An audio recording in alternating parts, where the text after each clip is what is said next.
My inheritance was stolen by my sister. You'll never be successful anyway, you don't need it, she said. I stayed silent.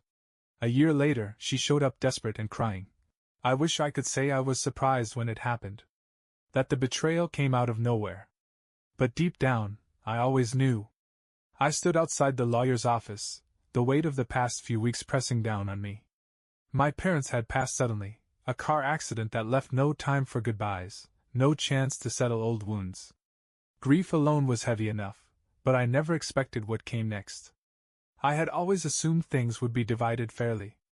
My parents weren't rich, but they had a comfortable estate, a house, some savings, a few investments. Enough to make life a little easier. Enough to help me breathe after years of struggling to build something for myself. But my sister, Melanie, had other plans. I still remember the smug look on her face when the will was read. The way she sat back in her chair, arms crossed, a smirk playing on her lips. "It's all mine," she said when the lawyer finished speaking. "Mom and Dad knew I'd use it wisely. You, on the other hand, well, you've never been very responsible." I blinked. "What are you talking about? They wouldn't just cut me out." But she had answers for everything. Legal loopholes, adjustments, to the will that she conveniently helped arrange when our parents were sick. She had gotten them to sign documents, playing the caring daughter while ensuring she got every last cent. "You'll never be successful anyway," she added with a shrug. "You don't need it." I should have fought her. I should have hired a lawyer, demanded justice. But I didn't. I just stood up, looked her in the eye, and said, "We'll see." Then I walked away with nothing. Nothing except my determination. Walking away was the hardest thing I had ever done. The days that followed felt surreal, like I was floating through a world that no longer made sense. My parents were gone. The home I grew up in, the savings they had built, even their personal belongings, everything had been absorbed into Melanie's grasp, like a black hole of greed. I had no safety net, no inheritance, no fallback plan. But what I did have was the cold, searing clarity of betrayal. And that clarity turned into fuel. I refused to let her win. At first, I threw myself into work. I had a small business idea, something I had tinkered with for years but never had the time or resources to fully commit to. Now I had no choice. It was either build something from scratch or drown under the weight of what my sister had taken from me. I worked endlessly, surviving on little sleep and even less money. I taught myself everything: marketing, investing, expanding, anything that could push me forward. Meanwhile, Melanie was basking in her stolen fortune. Every few weeks, I'd hear updates. How she moved into a bigger house. How she bought a brand new luxury car. How she went on lavish vacations and threw expensive parties. It was like watching someone set fire to a pile of money just to see the flames dance. She didn't save. She didn't invest. She didn't even bother to be smart about it. And I knew, deep down, I just had to wait. Her downfall was coming. For the first few months, every day was a fight. I woke up before sunrise and worked until exhaustion took over. I started with nothing but an idea, something small, something people dismissed at first. But I knew its potential. I knew that if I put in the effort, if I pushed through the exhaustion and self-doubt, I could turn it into something real. I picked up side jobs to stay afloat, taking any work I could find, freelancing, deliveries, even odd handyman jobs. Whatever kept the lights on, whatever kept me moving forward. My days blurred together: work, build, learn, repeat. The best part? I told no one. Not a single soul, especially not Melanie. She had written me off, and I let her. She thought I was struggling, barely scraping by, a failure without my inheritance. And I wanted her to believe that. Because while she was busy flaunting her new life, I was building mine from the ground up. Occasionally, I would see flashes of her reckless spending. Mutual friends would mention how she had hosted yet another over-the-top event, how she had bought another designer bag, how she was living as if the money would never run out. But it would. I knew it would. Because I had something she didn't: discipline. I invested every dollar I made. I researched relentlessly, making smart decisions instead of flashy ones. I stayed quiet, focused, patient. And slowly, the tide began to turn. My business grew. Not all at once, but steadily. At first, it was just enough to replace my odd jobs. Then, it was enough to breathe. And then, it started becoming something bigger than I had imagined. Clients came in. Opportunities expanded. I made smart investments, and they paid off. I wasn't just surviving anymore. I was thriving.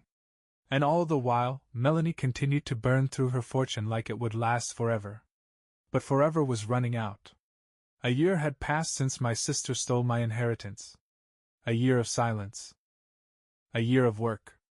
A year of proving, to myself more than anyone, that I never needed it in the first place. And then, the first cracks in her perfect world appeared. It started with little things. Whispers from mutual acquaintances. People who had once been eager to attend Melanie's extravagant parties were now commenting on how different she seemed.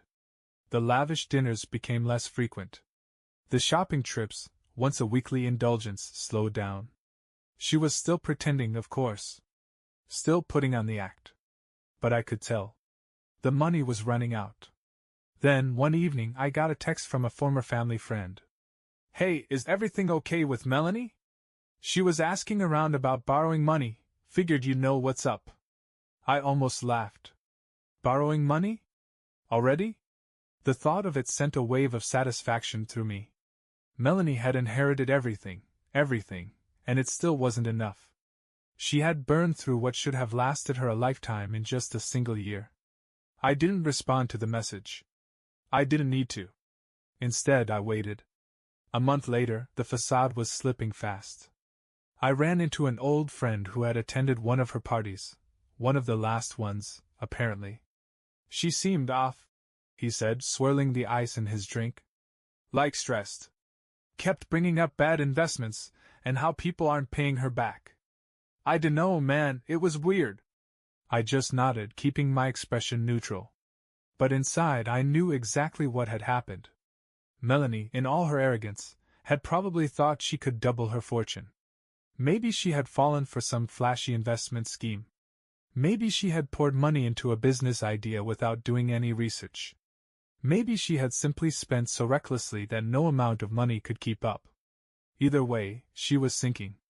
And for the first time since she stole what was rightfully mine, I knew she would come to me. I could feel it.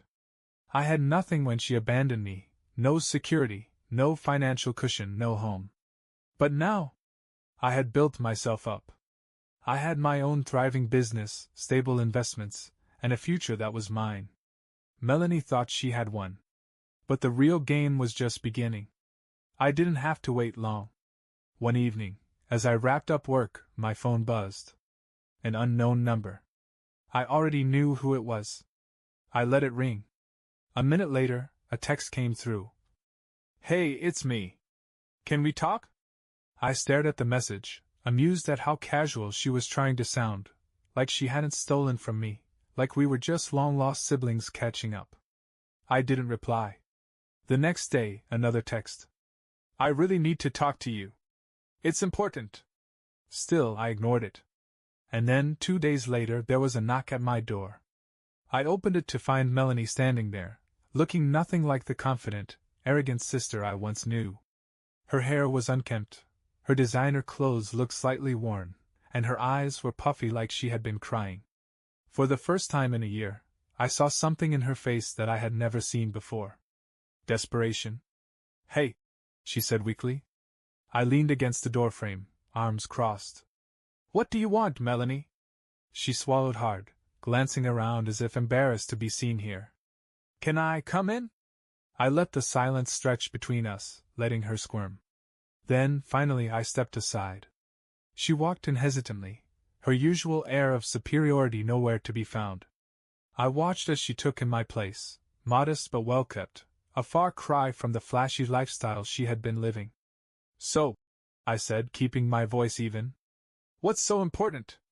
She sat down, fidgeting with her hands. "I messed up," she admitted, her voice cracking. "I made some bad investments. I thought I could turn things around, but the money's gone." I raised an eyebrow. "All of it?" She nodded, eyes welling up with tears. I tried to be smart with it, but things didn't go the way I planned. And then, the bills kept piling up. Creditors started calling. I don't know what to do. I leaned forward. And why are you telling me this? She swallowed hard. Because I need help. Ah, there it was. The same sister who laughed in my face, who told me I'd never be successful, who robbed me of my inheritance without a second thought. Now she was begging for help. I stared at her, my expression unreadable. And then, slowly, a smirk formed on my lips. You were right, Melanie, I said, my voice calm. I didn't need that inheritance. And now, either do you. Her face crumbled. I stood up and walked to the door, holding it open for her. She looked at me, as if expecting me to change my mind. I didn't. After a long, painful pause, she finally stood up and walked toward the door. Just before stepping out, she turned back, her voice barely above a whisper. Please, don't do this. But I already had. I shut the door. And for the first time since this all began, I finally felt free. I stood by the door for a long time after she left, listening. I half expected her to knock again, to yell through the door, to demand that I take pity on her. But she didn't. Instead, I heard her footsteps retreat, slow and heavy, before the silence swallowed everything whole. I took a deep breath and exhaled. It should have felt like victory. And in a way it did. But there was something else, something hollow in the space she had left behind. Not guilt, I didn't owe her anything. Not regret, I had made the right choice. It was something different. Something that came with watching a person who had once held power over you crumble under the weight of their own arrogance. A year ago, she was untouchable. She had everything, money, luxury, the unwavering belief that she was better than me. And now? She was just another person who had lost everything. I sat down, rubbing my hands over my face. This was what I had wanted, wasn't it? To watch her fall. Then why didn't it feel as satisfying as I thought it would? I shook the thought away. She deserved this. She had mocked me, stolen from me, told me I would never make it without what was rightfully mine. And yet I had built something from nothing while she destroyed everything handed to her. This wasn't my burden to carry. She made her bed. And now, she had to lie in it. Still. That night, as I lay in bed, I couldn't shake the image of her face when I shut the door. The fear. The humiliation. The quiet, desperate plea. I turned over and stared at the ceiling. She was my sister.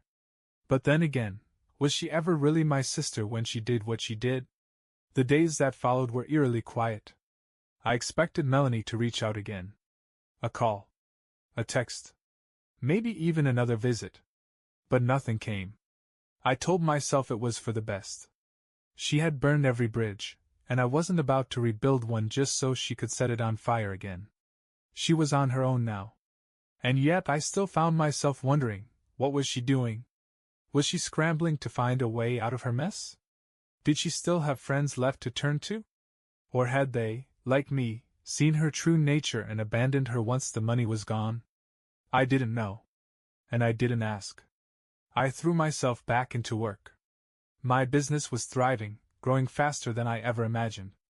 I had steady income, smart investments, and for the first time in my life, true security.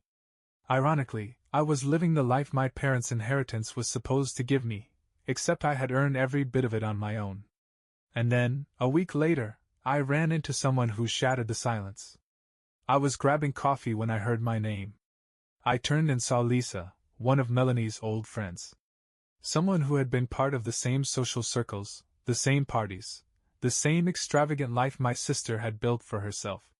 She looked at me hesitantly. Hey. I don't know if you've heard, but your sister isn't doing too well. I shrugged, keeping my expression neutral. I figured. Lisa hesitated, then leaned in. She's bad. Like really bad. She lost everything. The house, the car. I think she maxed out her credit cards just trying to keep up appearances. And now, no one's left to bail her out. I sipped my coffee, letting her words settle. Lisa shifted uncomfortably. She's been staying with some guy, but I think he kicked her out too. I don't even know where she's living right now. I didn't respond. Because what was there to say? Melanie had taken everything from me and wasted it. She had mocked me, humiliated me, left me with nothing, while she indulged in the kind of life she thought she was entitled to. And now? Now she was nothing. Lisa studied my face, waiting for a reaction. I don't know, I just thought you'd want to know. I nodded slowly. Thanks. And with that, she left. I sat there for a long time after that, staring into my coffee, thinking. Melanie was finally facing the consequences of her actions. She had dug her grave. And I wasn't going to pull her out.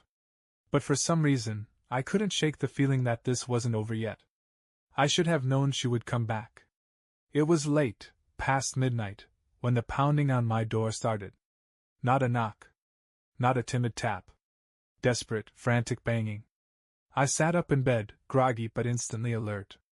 I had a feeling I knew exactly who it was. And I was right. When I opened the door, Melanie stood there, her once pristine appearance now completely destroyed. Her hair was messy, her clothes wrinkled and stained, her eyes swollen from crying. She looked like a ghost of the person she used to be. Please, she whispered. Her voice was hoarse, barely above a breath. I have nowhere else to go. I leaned against the doorframe, arms crossed. And whose fault is that? She flinched, looking down at the ground. I know I messed up. But I swear I never thought it would go this far. I thought I could fix it. I stayed silent, watching her squirm under the weight of her own mistakes. She swallowed hard. I lost everything, okay? I have nothing left. No money, no friends, no place to stay.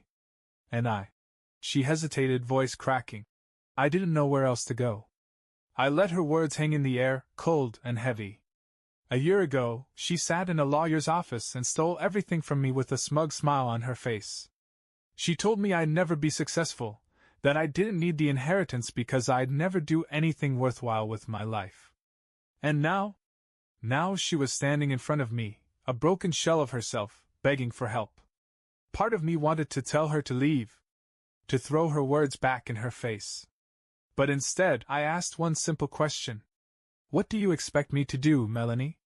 She bit her lip, her hands trembling. Just let me stay for a little while. Just until I get back on my feet. I let out a breath. And then what? She looked confused. What do you mean? I narrowed my eyes. If I let you stay, then what? You rebuild your life and go right back to who you were? You take advantage of people again? Use them, just like you used me? Her eyes widened. No. I swear I've changed. I shook my head. I don't believe you. Her face crumpled. She wasn't expecting that. You don't understand. She whispered. I have no one. And for the first time in my life, I saw my sister not as the manipulative person who had stolen from me, but as someone truly, utterly alone. I could end this right now. I could shut the door in her face and walk away, leaving her to deal with the wreckage of her own choices. Or I could give her one final chance. I stared at her for a long moment, thinking. And then I made my decision. I stared at Melanie, letting the silence stretch between us. A year ago, she had laughed in my face. Told me I didn't deserve anything.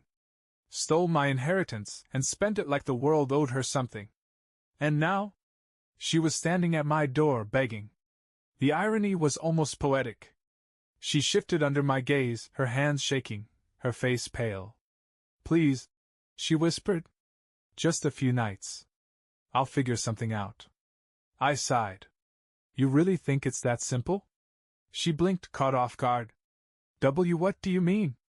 I stepped forward, my voice calm but firm. If I let you stay, do you really think that erases everything you did? That suddenly, we're family again?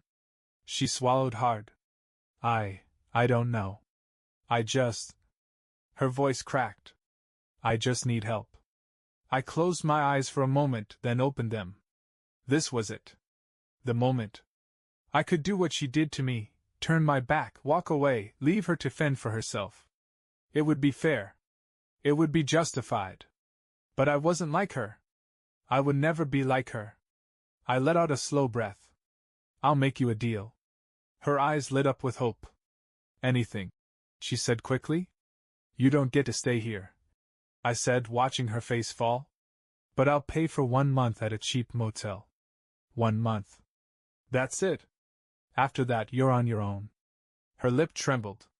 You'd do that? I nodded. But only once. No handouts. No second chances. You make this work, or you don't. She was silent, as if she couldn't quite believe what I was saying. Then, slowly, she nodded. Okay. I understand. I grabbed my phone, found a nearby budget motel, and booked a room for 30 days. Then I handed her a piece of paper with the details. That's all you get, I said. Make it count. Tears welled up in her eyes. Thank you, she whispered.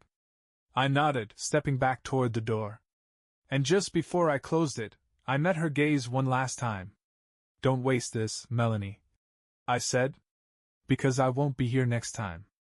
Then, without another word, I shut the door. The door clicked shut, and with it, the last piece of the past I had been carrying. For a long moment, I just stood there, letting it sink in. It was over.